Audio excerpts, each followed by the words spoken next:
And I'm absolutely delighted to welcome you to the third of our inaugural lectures. So it's a series that we started at last September and October, and it's been such a success so far. And I think reading and having spoken to James before, you came in from the lobby. I think this one is going to be incredibly exciting as well. So. I was very keen to establish this series because I think it's really important for us to learn. Actually, the journeys of our new professors, either they've been newly promoted or they have arrived into LUMS as new professors. And I think it's fabulous to learn their journey and also to understand a little bit more of their expertise in particular areas.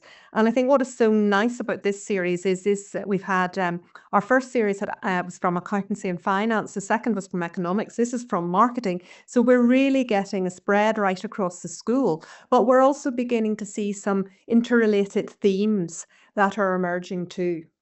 So today's speaker is James Cronin. James has been with us for 11 years, and he was promoted in August 2022. And he is Professor of Marketing and Consumer Cultural Studies and is a co-director of the Centre for Consumption Insights. So James really takes an interpretive perspective in his research, and it is very interdisciplinary, really drawing quite a lot on sociology, and I think we'll find that out today in his lecture. So his lecture is entitled "The Stories We Tell and Don't Tell Ourselves: The Many Ideological Fantasies of Consumer Culture and Their Consequences." And as I said to James whenever we were talking, I'm very, very interested because actually what he's talking about, these wonder food brands and also the sort of smart fitness trackers and artificial intelligence assisted health monitors, are things that are of such interest at the moment and really I think are very evident in discourses in media and other outlets. So I'm really interested in how fantasy is appealing and underpins how these things are marketed. So what we're going to do now is that James is going to spend about 45 minutes talking about his personal journey and then his research. And then I think we'll have 10 to 15 minutes for questions at the end. So without further ado, James, over to you. Great, thank you so much, Claire. Good afternoon, everyone. It's incredible. I'm just going through just the names as everyone's popping in. It's incredible to see so many people online. Some great colleagues, peers, mentors, co-authors, students, kindred spirits abound. So it's a genuine honor and a privilege to be able to share a little about how I kind of got to this point, and especially to be able to give an overview of what my scholarly work is all about. Just please allow me to begin by again expressing my gratitude to the Management School, the school's Dean, Professor Claire Leach, and the Associate Dean for Research, Maria Piacentini, for their trust and support really in granting me this opportunity. And also my thanks to both for having been so supportive and accommodating to me on my progression to chair. Also want to give a good shout out to Sonia Stevenson, our events and marketing officer, who's done an incredible job, on coordinating the inaugural lecture series. So I've been in post here at Lancaster University for now. It's just pushed into the 12-year mark, where I've had the privilege for these years of dedicating most of my time to the critical study and teaching of the sociology of consumption, markets and marketing. Now, my journey in this field began at University College Cork, Ireland, which I'll talk a little more about in a moment, and has taken me into conversation with, and I suppose in collaboration with, various cadres of scholars from the consumer culture theory community, through to critical marketing and critical management scholarship, to tourism research, the sociology of health and illness kind of community, to the nascent field of deromanticist or terminalist consumer research. So the topic of today's lecture, the stories we tell and don't tell ourselves, the many ideological fantasies of consumer culture and their consequences, reflects kind of not only my, I suppose, academic interests, but also just a genuine personal curiosity about the fantasy structuring of reality about how we as subjects of consumer culture sustain and are complicit in that sustaining of illusions to cope with contradictions and traumas in our material and social circumstances. So the key point here is how we're complicit in the production of certain realisms, views of reality that are only just views, but are treated as reality, as non-ideological facts of life.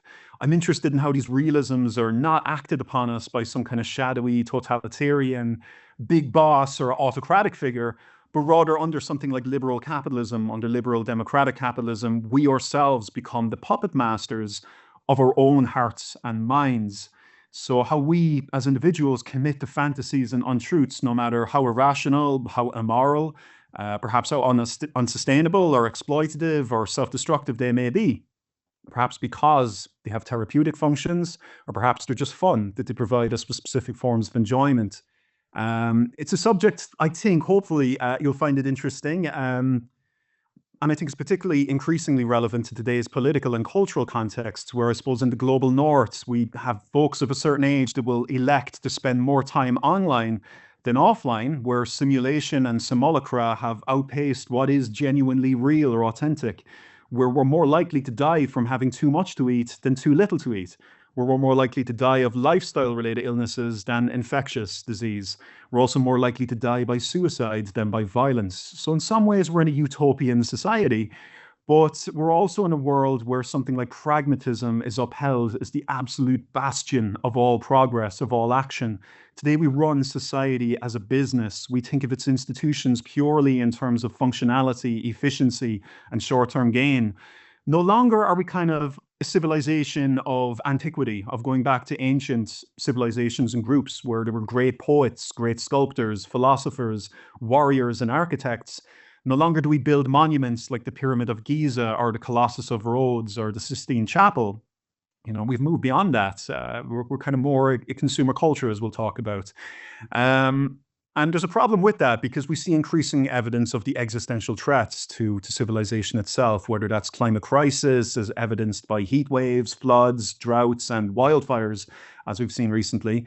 But we're also seeing stark levels of inequality. We see the fetishization of the rich, the celebrification of plutocracies and oligarchies. The case in point being that the currently, by seemingly popular appeal, there have never been more billionaires in the US government as there are currently. So that's an overview of what I want to cover today. Through this overview, I hope to inspire some dialogue, some critical thinking, and maybe even a few challenging questions that we can explore together. But before I do that, I suppose it would be remiss not to give some kind of biographical overview of my journey to Prof. I'm trying to remember his name. There was an Israeli philosopher, I think it was Martin Buber. He once said, all journeys have secret destinations of which the traveler is unaware. Now, though I always wanted to be a writer and I always wanted to contribute to the economy of ideas, whatever that means in some shape or form, whether through journalism or writing or whatever, becoming a fully chaired professor in my mid-30s was certainly a secret destination I was very unaware of until very recent stages of my academic journey. And it's been amazing and I am truly honored. But to give a little bit of background to you know, how I got to here was I grew up in Cork City, Ireland. I was the first in my immediate family to go to university where I read English and history in my undergraduate.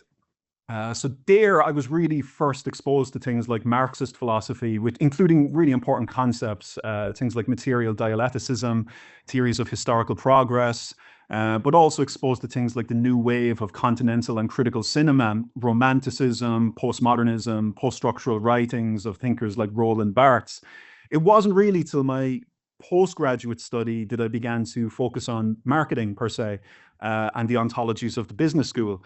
So in my postgraduate years, I was blessed to encounter some really supportive scholars, including my PhD supervisors, Mary McCarthy and Alan Collins, who, besides being absolutely wonderful, supportive human beings and terrific researchers and authors, just ontologically, they helped to really put my thinking towards the ins and outs of interpretive consumer research, you know, qualitative research, and the meaning-making practices of consumers. So I have a real debt to Mary and to Alan. Also, there were some other very, very supportive voices in the background at University College Cork, including, Seamus O'Reilly, Brendan Richardson, who sadly passed away in 2018, and Marcus Woolfield, who has done some fantastic work on the fascinating lives of fans and the relationships with media culture and the relationships with their own self-concept too. So a lot of that was very inspirational in my postgraduate years. Now, going beyond that and going into my post, I began lecturing at Lancaster University at the nice age of 25 back in 2013. Things were a roller coaster. I had a great pleasure of working immediately with some fantastic co-authors and peers, both at Lancaster and around the UK. Maria Piacentini, Hayley Cocker, James Fitchett, Avi Shankar, and my wonderful PhD students who, I'll talk a little about later. Though it might seem cliche, I would be doing a massive disservice to truth if I was to ignore the absolute and lasting impacts that my parents, Mary and Eddie, had upon me. Both were absolutely supportive of my academic journey and were infinitely patient with me as I kind of continued this crusade of what must have surely looked like a perennial student, in my late teenage years and early 20s. And so I'm very grateful to them. My father, Eddie, who passed away back in 2020, had a truly great influence in shaping my worldview and putting me on a particular track towards the kind of research that I do. My father was a man of great personal ethics and care towards the material worlds. He loved nature. He was big into the great outdoors.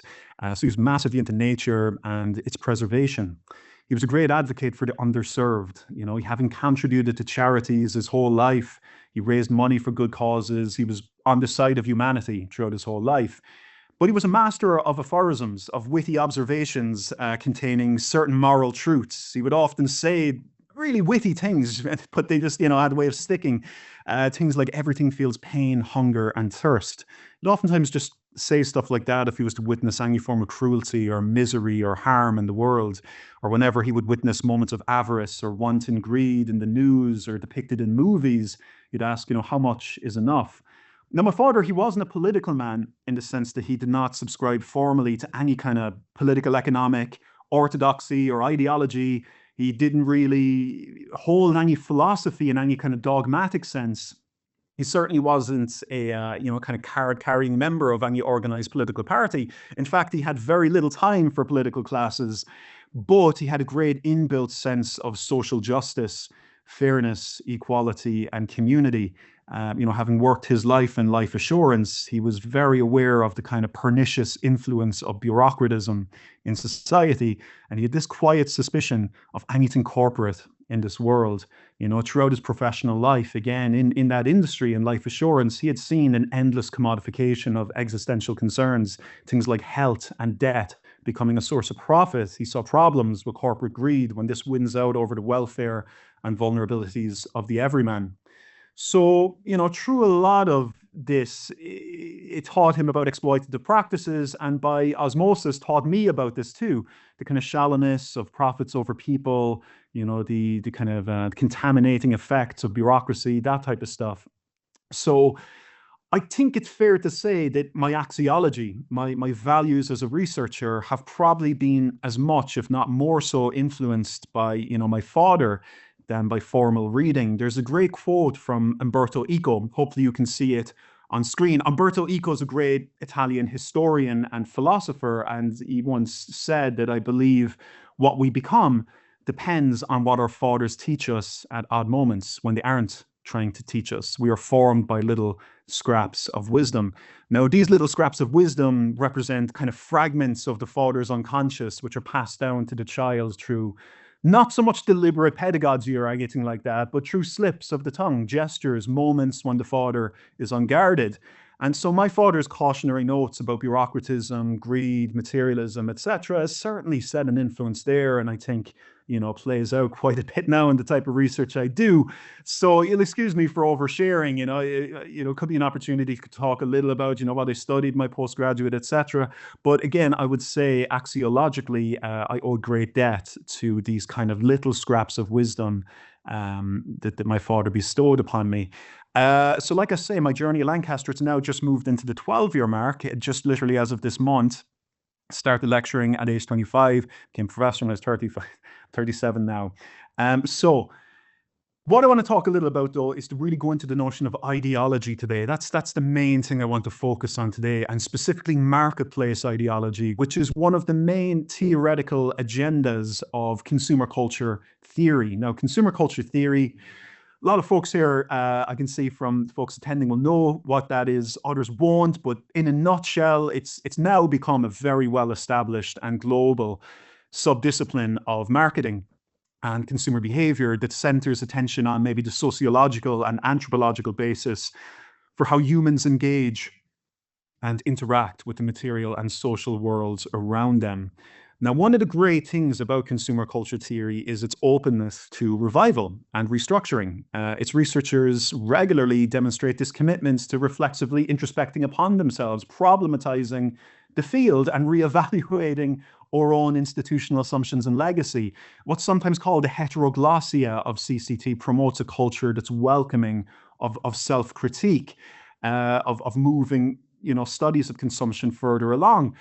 But this kind of openness and willingness to review, revise, and refresh may not by itself be sufficient enough to ensure the continued success of something like consumer behavior. In fact, there's a lot out there to suggest the crisis of consumption is something which is very difficult. The horrific challenges of things like climate change, cancer rates, infertility, inequality, all of these deeply implicate consumption and markets at almost every level. And so for many watching outside the business school, whether in government, in social science grant awarding bodies, whether public steering groups or expert task forces, it would appear that we cannot simply consume our way out of these kind of emergencies. So consumption is something we do need to be quite critical of, even if we're practicing within the area as we've built theories about it. It is not something to be fetishized, to be romanticized. I think those days are over. Consumption is, as some great colleagues like Eric Arnold, Soren Askegaard, James Fitchett, Avi Shankar, Joel Heitinen, Mika Adin, Oscar Alberg, there's so many to mention, but amongst a lot of these guys, they have emphasized that it is rarely universally progressive. Consumption in most forms is not utopian. Its practices and outcomes carry alongside them a broad sweep of environmental, physical, and social ills. So in order to kind of move something like consumer culture theory forward, we need to be critical. And so I've put a quote up here on the screen, which is a quote from great friend of mine and co-author James Fitchett and myself. We wrote an editorial a few years back for Journal of Marketing Management. And, I'll just read this off. We're just basically saying, in today's surreal or post-normal world, in perpetual crises on which horror stacks upon horror, the tragedies that await society in the near future extend beyond the parameters of the business school interests. And thus they do require a resetting of our ontological compasses, a humility to subject our theoretical toolkits to scrutiny, and the courage to seek out answers in wilder interspecies habitats, further afield than the territories that we're most familiar and comfortable with. I'm basically suggesting there is that we need to break kind of a market-centrist ideology ourselves. We know we're in marketing, we know we're consumer behaviorists, fair enough, but that doesn't necessarily mean the elevation, the romanticization of consumption, markets, and marketing, that we can be quite critical towards those. Much in the same way, if someone is teaching the sociology of religion, that doesn't make them a priest. That doesn't automatically make them a practitioner or a preacher. That makes them a commentator, not necessarily an advocate for organized religion. The same thing in terms of marketing theory, marketing scholarship. It doesn't automatically or should make us a marketer or a marketeer. Instead, we're a critic, we're a commentator. So one of these wilder interspecies interdisciplinary habitats I became particularly interested in, like back 9 or 10 years ago when I started to really think more critically about consumption and marketing, was the relationship between consumers and what are interchangeably called diseases of civilization or diseases of longevity, which basically refer to chronic, non-communicable illnesses, things linked to diet, things linked to lifestyle, and also the conditions of industrialization, but also post-industrialization, things like globalization and sedentariness, stuff like diabetes, coronary heart disease, obesity, stroke, hypertension, a lot of different types of cancer. These things emerge alongside consumption and markets. These conditions are not like the infectious diseases of old that we would contract from a lack of comfort. Rather, these things emerge and oftentimes are worsened by an oversaturation of comfort, convenience, and consumption, such as like the easy availability of ultra-processed, high-calorie, nutritionally debilitated foods, sedentary screen-based forms of entertainment and play, the general overconsumption of plastics, and individualist trends which alienate individuals from community-oriented, sustainable ways of living. You know, we're all kind of moving into this world which is more conducive to diseases of longevity, disease of civilization. You know, we're also living longer, which means more dependence on more forms of consumption through more pharmaceuticals, more specialist types of functional foods, more need for medical intervention, more need for self-tracking technology, more elder care industries, all of which are commodified within liberal capitalist systems. I'm also quite interested in the related areas of diseases of despair that refer to kind of, again, consumption-related illnesses, but these tend to be characterized by addiction, anxiety, depression that correspond with social isolation and a sense of hopelessness regarding future prospects. So in a nutshell, this is kind of what my research looks like. Again, yeah, in a nutshell, just on the screen, we see kind of a triumvirate of ideas, I guess. So they're not mutually exclusive or they're not mutually exhaustive. In fact, they all overlap. But I am just mostly going to just talk about ideology today. But just to give a brief overview, I also look at consumer culture's play areas, risk, illness, biographical disruption, but they do overlap. First, in terms of consumer culture's play areas, with my co-authors, you know, fantastic scholars, guys like Scott Jones, Sophie James, Quinn Huang, Haley Cocker, with lots of folks I've written with. We've studied contexts as diverse as video gaming, binge eating, binge drinking, binge watching TV series, internet consumption, digital detoxing, dark tourism, internet mediated play. These are areas where individuals can draw upon the marketplace for self-fulfillment and exercise their feelings, fantasies, and fun. But despite there being this abundance of consumer goods, services, experiences, and lives of a million things to do, in many parts of the global north, there's almost this palpable sense of lack. It's what some people call popularly FOMO, fear of missing out, but more technically what the British cultural diagnostician and communist Mark Fisher called depressive hedonia, the anxiety we get from having too many opportunities for fun and not sufficiently seizing the day enough. Huge numbers from across the social spectrum seem to be in search of some missing object or force, a general sense that things are not quite right. And if we can just get this holiday or get this new car or try this new food or go to this place, then things will be better. I also look at risk, illness, and biographical disruption. So often these are from this play, from this hedonism, from these feelings, fantasies, and fun. Yes, they're great for identity, they're great for culture building, they're great for meaning making, but they're also conducive, again, to diseases of civilization, diseases of despair.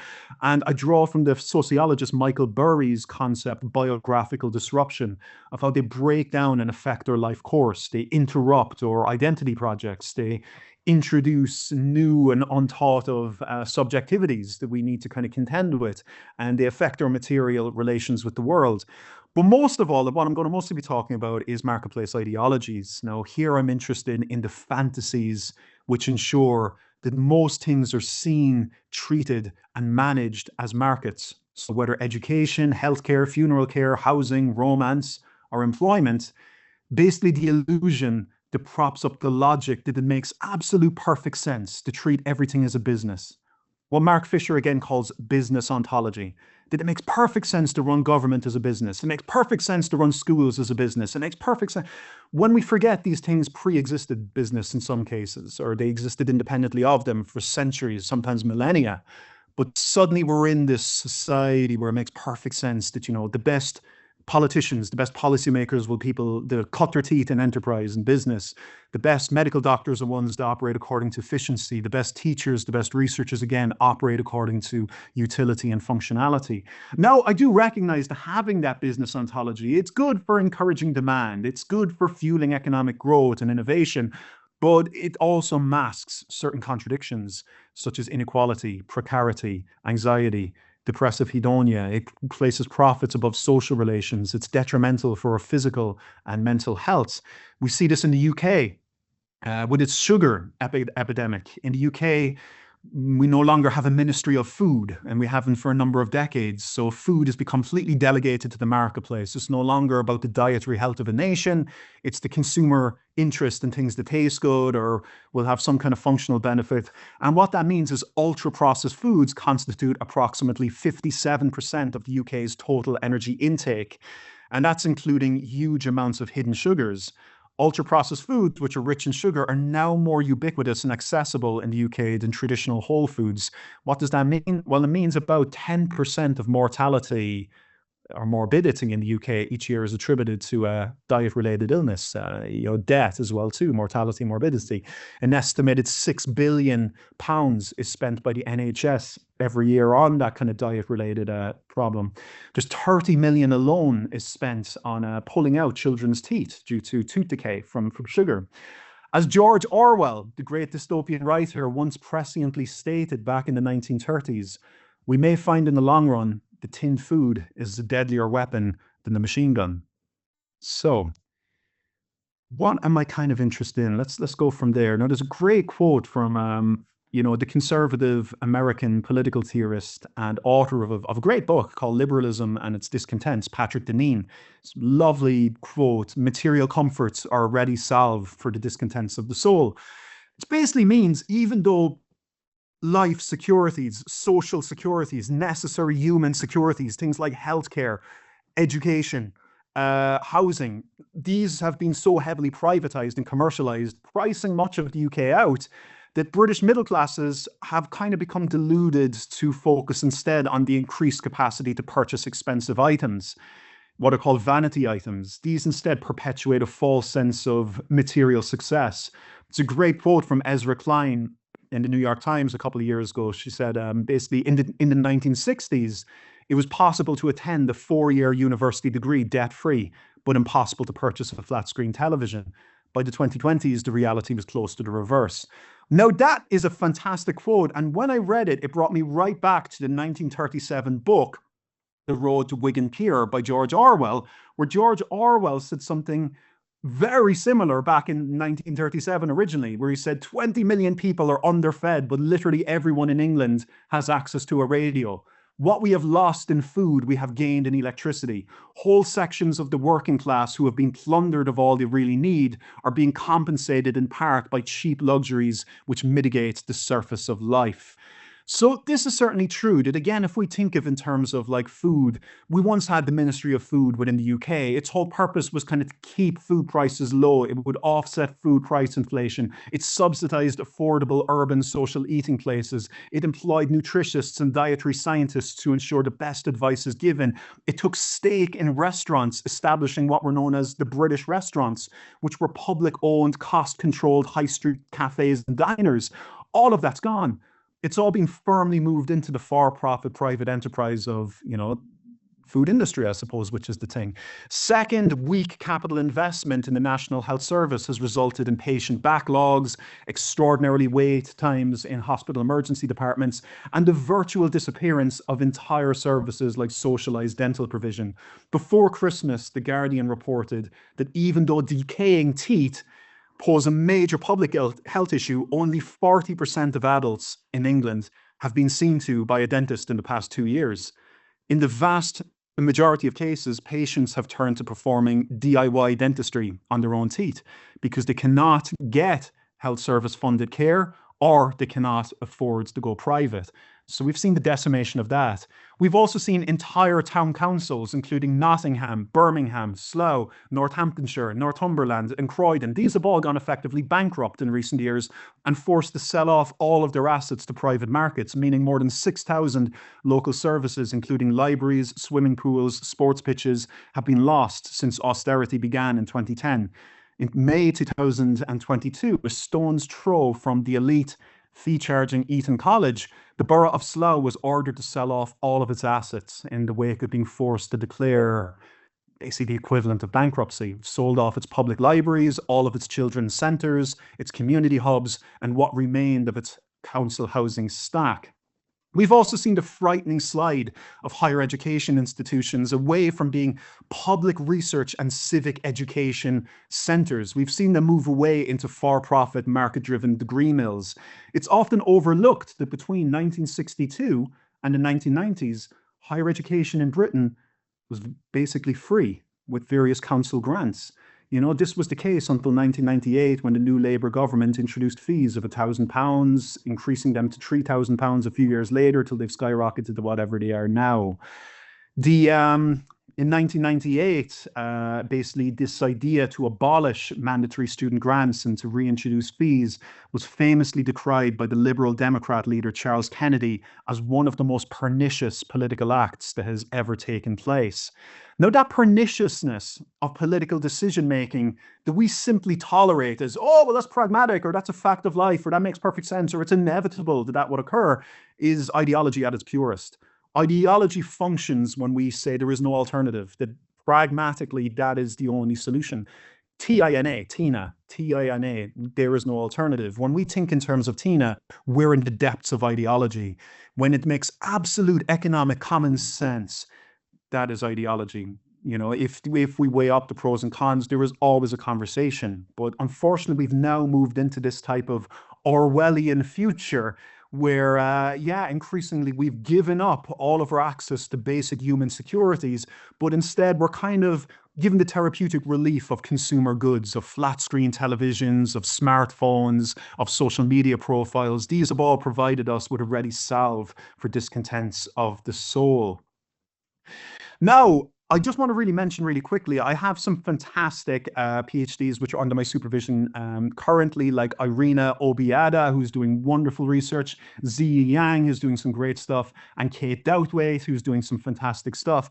But I want to give a particular shout out to three, I suppose recently, in past couple of years, recently completed PhD students of mine, which have really come with me on this kind of critical journey of looking at political economy and trying to deconstruct not just the identity projects, but again, the ideological apparatuses, the ideological functioning of all of this kind of market centrism, this thing that props up markets and marketing as a reality, when it's not a reality, it's an ideological choice. And so Scott has done some fantastic work in the context of binge watching or kind of accelerated culture of consumption where binging has become normalized. And he was looking at that to see what it could tell us about consumer escapism. Quinn did some fantastic work in the context of digital detoxing. She was looking at technoculture or increasing reliance on the internet, on internet mediated play and sociality, and how, people would form their own kind of gestural acts of resistance. It wasn't real resistance. It wasn't political resistance. It wasn't material resistance. It was kind of play acting resistance, gestural anti-consumption, which was digital detoxing. And Sophie, which has been doing and continues to do absolutely amazing work on the markets, draws inspiration. She looks at how basically a lot of what persists in the capitalist marketplace draws inspiration from the pre-capitalist past. Mythological figures like witches and practices of witchcraft. There's a great example of an archaism, something which is millennia old, but it becomes bureaucratized, subject to kind of a repressive desublimation. It gets pulled into marketplace ideologies. The common thing across all of these research avenues is this kind of desire to venture off the well-trodden highways and byways of consumer culture and traipse curiously and vulnerably kind of into darker, less charted terrain that beckons from the periphery, to kind of peel back the curtains and try to make sense of the ideological and affective structures which shape and influence consumption. So there's a quote here on screen, and again, it's from myself and James Fitchett, where we basically say, well, so what? These are all kind of like descriptive statistics of various woes and troubles which is around the place, but how is this linked to something in terms of a consumer behavior, in terms of a behavioral system? Well, it's ideology. And we've this idea that ideology is kind of adherence to a belief or a practice or an activity, regardless of its truthfulness.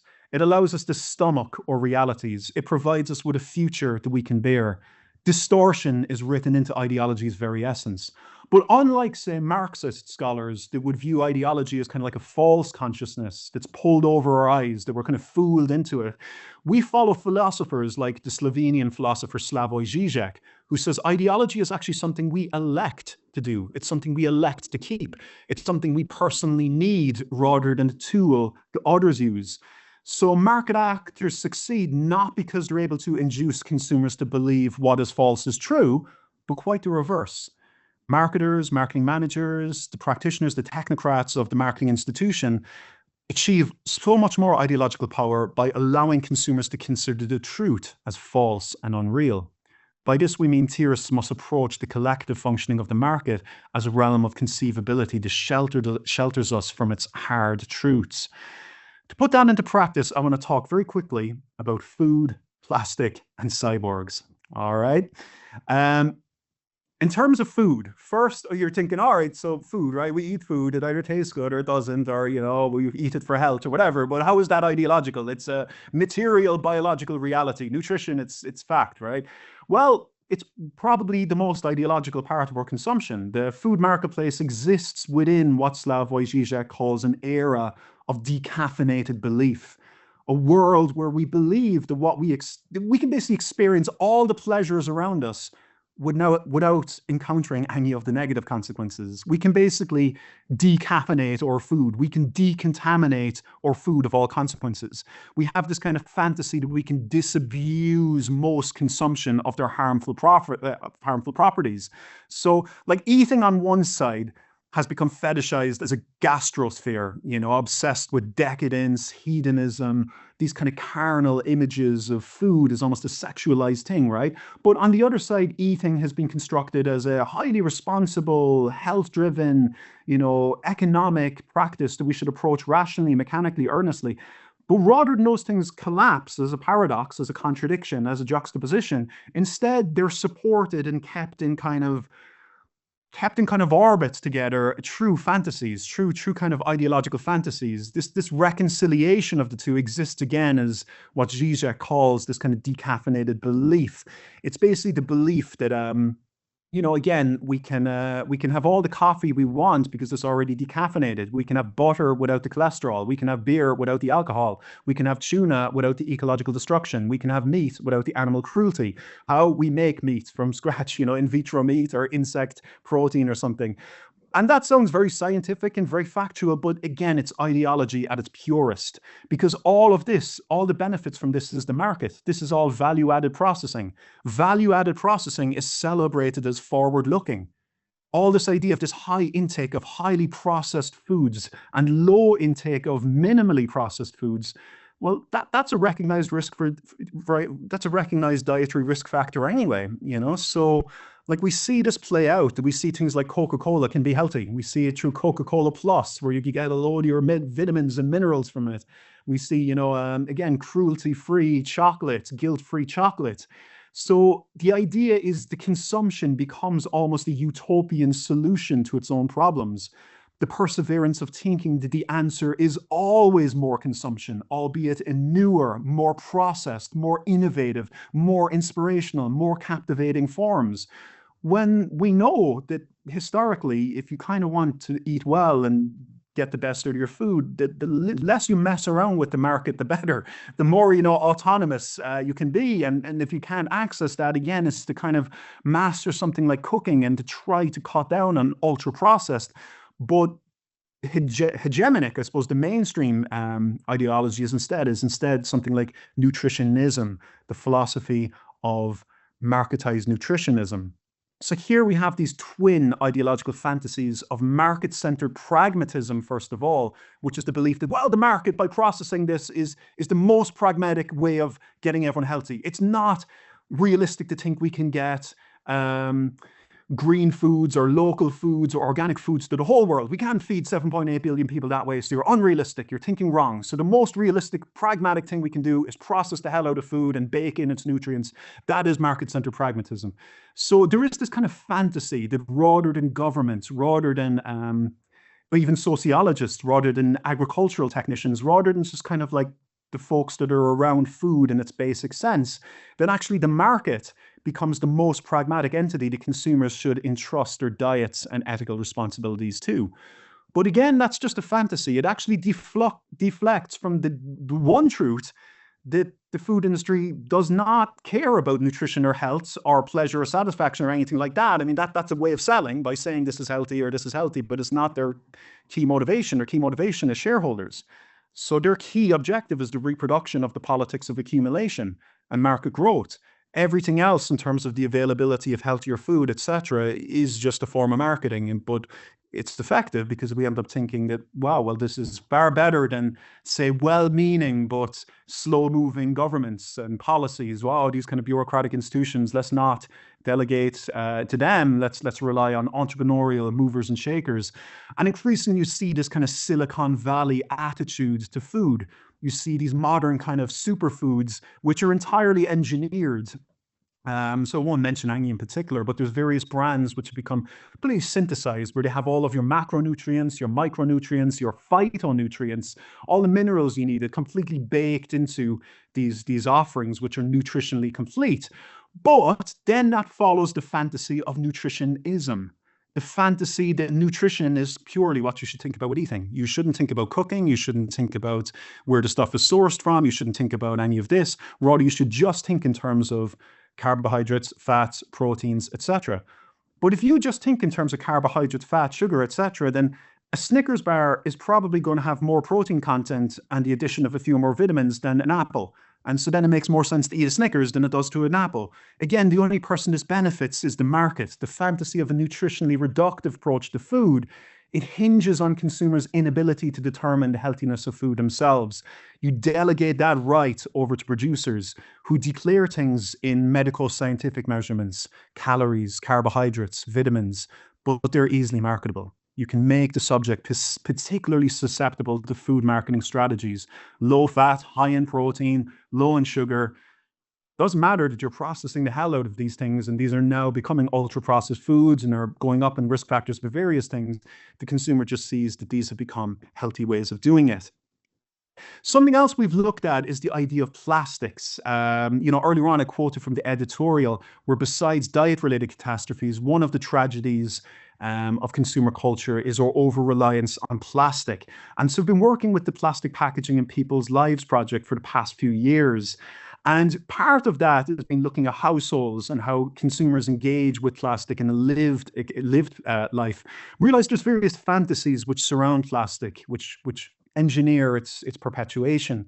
First of all, there's the slow violence of plastic. When you throw plastic away, there is no away per se. It can kind of continue in the environment for quite a long time. We see that kind of play out where, old vintage bottles from the 1950s being washed up on our beaches.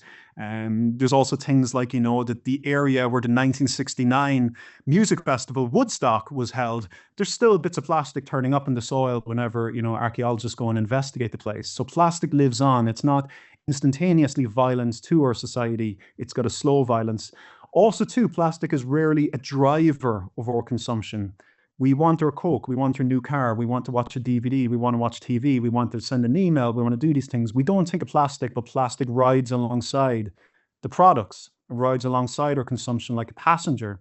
So we've kind of looked at, again, how plastic has succeeded through this kind of fantasy of passengeriality, which grants it kind of almost a get-out-of-jail-free card. And we've looked at the slow violence of that also. So that's something we've been interested in. I suppose, last of all, we all, is the issues, the problems that kind of emerge from, plastic with it. Plastic increasingly is made to disappear to us. It appears as something which is dysfunctional, as problematic. Lastly, the area I kind of want to look at is this ideology of transhumanism, the fantasy of cyborgian greatness. In a rapidly accelerated technoculture, one of the attendant fantasies we have is that we can transcend our humanity. We can live longer, we can become more beautiful, we become more smart through our reliance on digital consumer products. It's the belief that we can become machine-like humans, cybernetically enhanced organisms. What the philosopher Yuval Noah Harari refers to as Homo Deus, God men. So we can do that through various ways, whether it's pharmacological, through zootropics, or nootropics, which are things like Adderall, and they boost people's memory and things like this. We also see it through wearables, smartwatches, fitness trackers, headphones, extended reality devices, including virtual reality headsets and augmented reality glasses. But all of this, again, is just a fantasy. It sounds very Nietzschean, and that's how it's sold, that you can be the overhuman, you can be the superhuman, you can transcend your humanity just by buying into this stuff. But in reality, you're delegating. You're handing over, you're not becoming greater on your own 2 feet. You're handing it over, you're delegating it to a market provider. So one doesn't solve one's own handicaps, one doesn't solve one's own problems. We don't cheerfully embrace our own personal hardships, which is central to something like Nietzsche's overhuman. Instead, we delegate it over to shortcuts within the marketplace. Now, I don't want to spend any longer because I'm running out of time, folks. But just briefly, I suppose with that, that's brought about a number of different outcomes, like this feeling of claustropolitanism. The technology, it liberates us, it provides us with all these opportunities, but it also locks us down. It also closes us in. The world becomes much more smaller. We enter our echo chambers, we enter our micro communities, and there's very little places to go. Again, we know the fantasies which perpetuate this: cosmopolitanism, identity plurality, the ability to reach people from all around the world and to grow an endless and curate an endless way of our identity, of proposing a new identity which can be virtually enacted online. But the limits of it is we become slave to just looking at glass. Again, that's practically what it is. We're just looking at a screen. So we get locked down. Right, folks. So in conclusion, what can we kind of take from that whistle-top store? There is an immense value to the study of consumer culture and the sociological legitimacy that consumption has. And there's a lot that's been done in the past 40 years of that discipline that's moved it beyond normal science, things away from psychology, neurology. But the next great battle is for territory beyond the business school. There's a lot that governments, social science grant awarding authorities, government task forces, there's a lot that those beyond the business school can learn from the study and critique of consumption. So I think the next steps for the discipline I'm proudly part of is to look to these existential problems, but in a market agnostic way, to move beyond market centrism and to think more radically about alternative philosophy, alternative political economy, and alternative frameworks to approach those.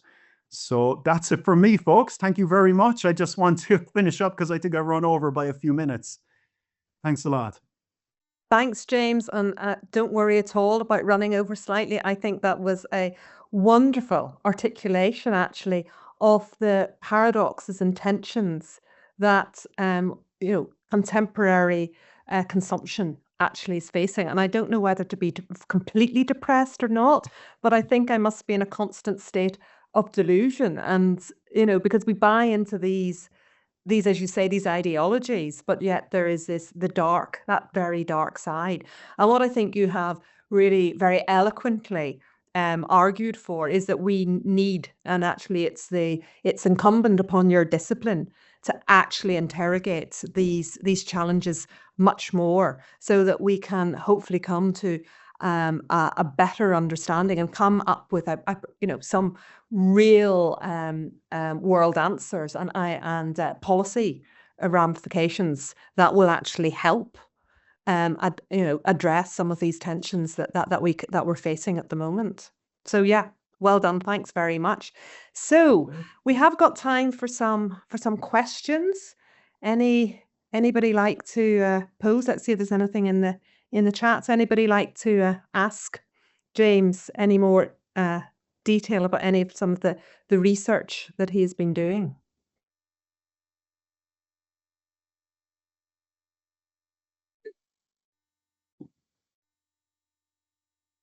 Claire, Yes. this is Hilary here from Belfast, from grey Belfast. Oh, hello, Hilary. Hello, you. Yes, I lovely missed to you have the last another. time I was there. Yes, James is, as ever, never disappoints. He's the greatest presenter, I think we have. I'm very lucky to have within his, the consumer culture sort of community. He's always on point with everything, way ahead. He's got, before everybody's caught up, he has thought of it, and his vocabulary is second to none. And he has been over at the business school on a couple of occasions, and everyone adores his work and his delivery. And I can only say, so pleased to hear this today, to be part of that new audience, and think of all the wonderful things going forward that he will explore and tell us all about. So thank you, James, and for your friendship as well. Thank you. Thanks a million, Hilary. That's beautiful. Thank you so much. I'm kind of And it blown was- for words there. I really appreciate that. Thanks so much, and for your friendship too, of course. Thank you. Right. And it was lovely to hear another Irish voice there. Yeah. But so, James, where are you going from now? What's the next big question that you want to address? It's a mad one, because in terms of like these areas like food, plastic, technology, which are massive, they're whole things people have built their whole careers on and have, specialized one, and I'm kind of straddling all three.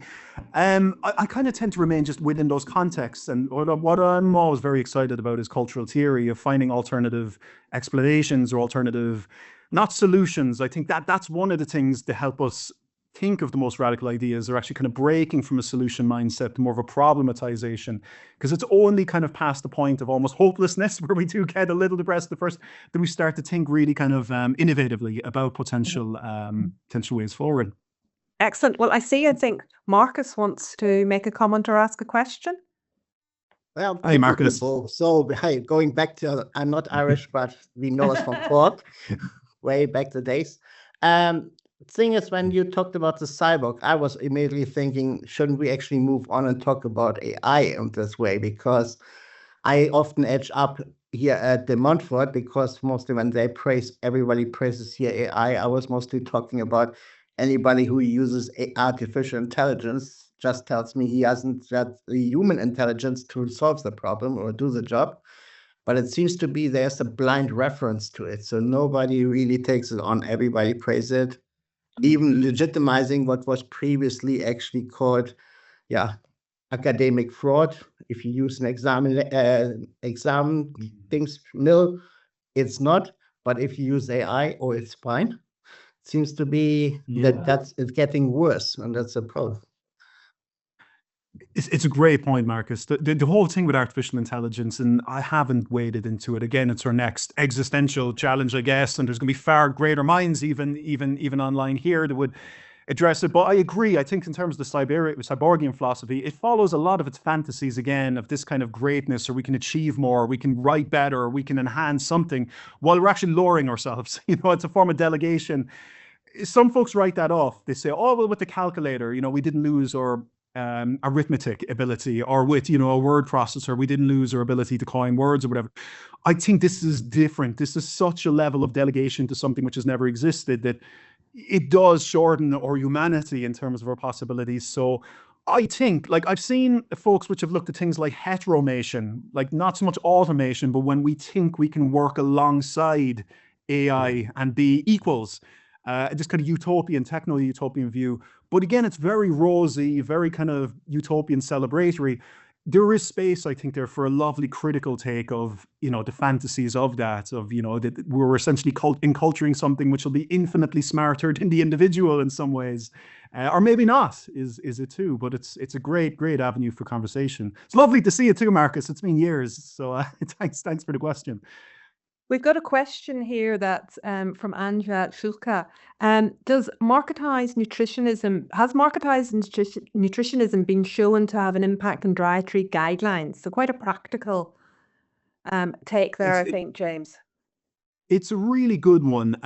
The term nutritionism originally came from, I think he was Netherlands writer, a guy called Georgi Skrinis, and he was talking a lot about the USDA and the American system. And he would say, yes, that in the US system, I suppose the nth degree of privatization of market capitalization, that within that, there's a direct effect between consumer demand and the marketization of these things.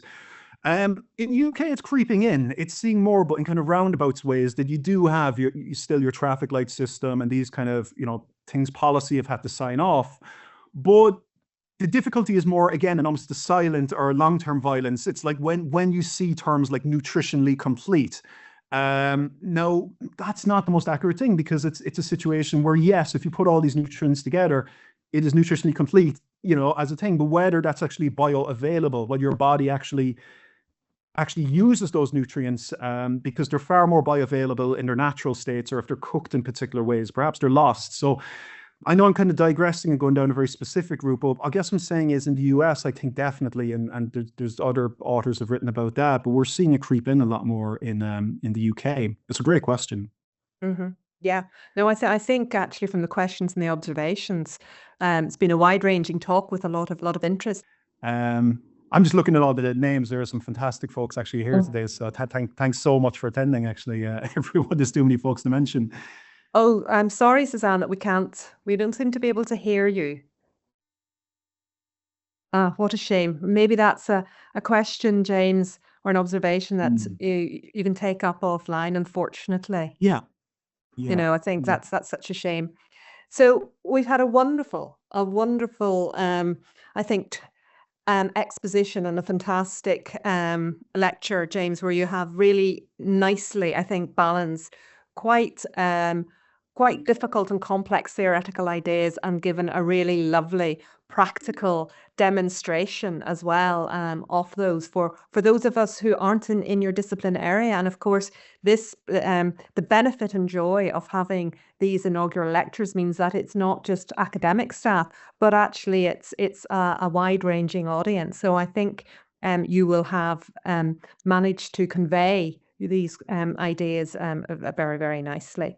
So our next talk is in March, and we're going to be taking a trip back into accountancy and finance. And it's one of our professors of finance who will be talking about her journey and her research, Professor Argiro Panarentu, and it'll be on the 27th of March. So Sonia has been recording this, James, so your lecture will be available for a wider range of audience, our alumni, and various stakeholders. So I mean, I think it's part of the beauty that we can actually share it more widely than a conventional in-person lecture. So I'd like to thank you for the time and energy that takes to put these together. And I'd also like to thank Sonia for organising it and making sure it goes so smoothly. And of course, for everybody for coming and attending today and being so warm and enthusiastic about James and his work. So thank you very much, everybody.